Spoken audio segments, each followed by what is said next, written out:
Hi, I'm Dr. Jim Siebert. It's time for our tropical forecast here on YouTube. Let's get right to it. Just in from the National Hurricane Center, Ida is now a tropical depression. That is good news. Of course, it's already done the damage it's going to do. As we put this all into motion now in the next couple of days, we'll continue its trek to the north and to the east, and it is going to be a big rain producer for a lot of areas, as we've already seen.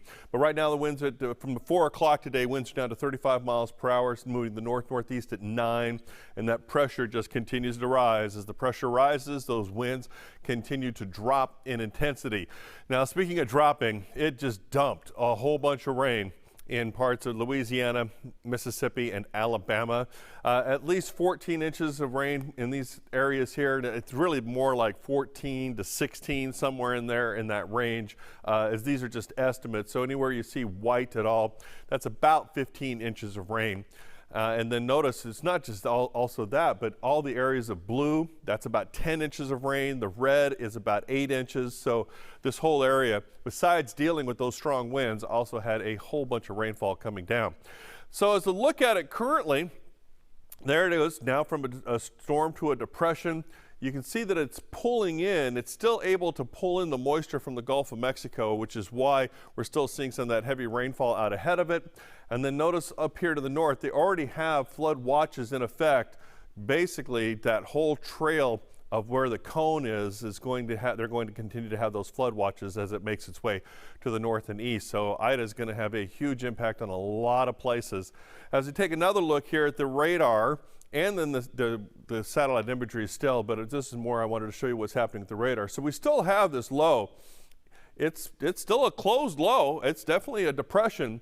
And then look at the heaviest rainfall. So coming into parts of Florida, they will see these rain bands just working their way eastward.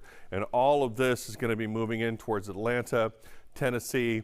As this just sort of swings around, it'll drag that moisture with it. So even though the low itself is going to take a kind of a northerly track, all of these areas here from Tennessee, Georgia, the Carolinas, they're all going to get a whole bunch of rain. Now, how this is impacting us here in Houston today, again, we have one more day of having those winds coming from the north, which is a drier air for us. It's been a beautiful couple of days, which is ironic, I know.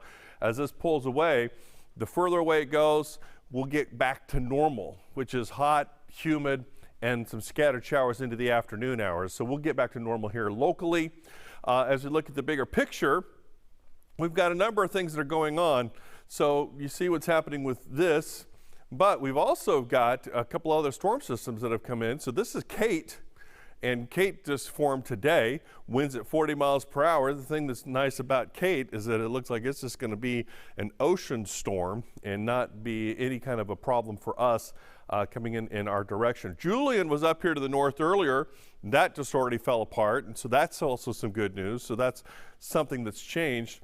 So let's take a look at the big picture here. So I want to show you what's happening. So there's Kate, there's Ida. Now here's this, 20% in the next 5 days that something could happen here, all the way from around the Yucatan Peninsula down towards Guatemala. We'll keep our eye on that. I'm not overly concerned. Watching this that's coming off of the coast of Africa has an 80% chance over the next 5 days. So this one, again, it's almost halfway around the world. We'll keep our eye on that. We can't completely write that off as of yet, but it's so far away. It's not a concern, at least at this point. So Ida moves away, Kate's moving up here to the north, and so things are looking a little bit better for us. And of course, we don't even like having that 20% down there into the Caribbean, but it doesn't appear to be a threat coming into the Gulf of Mexico. Now keep in mind, we are not even to the height of hurricane season yet, but we're getting pretty close to it. That happens about the 12th to 13th of September, and we're in the last couple of days of August. Isn't that crazy to think we're almost into September? So I expect to see active conditions, just like what we're seeing out in the Atlantic. We're going to see things pop up.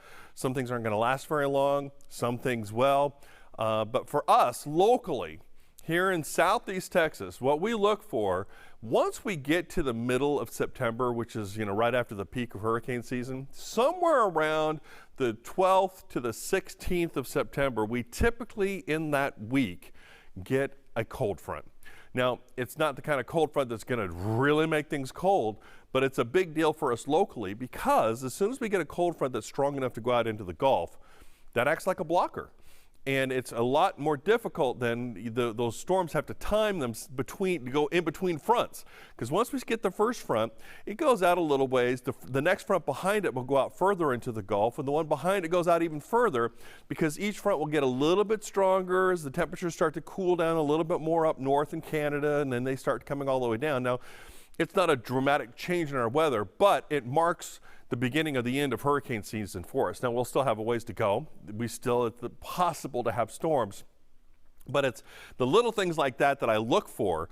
And as I've been looking in the long-range forecasting that goes out to like the 14th day of September, there appears to be a front that is going to be coming down the pike, just as we would expect to see. It's just too far away to even try to show it, because it doesn't mean anything other than we do expect about that time frame that we'll see something happen there. So that's really what's going on right now. So things are improving. I mean, the cleanup is going to go on for weeks and months for Ida, for our friends in Louisiana, Alabama, and Mississippi. Locally here in Southeast Texas, though, things are looking pretty good. We're going to get back to normal with some sunshine, some scattered showers, but nothing tropical headed in our direction, at least for now anyway. Have a good one.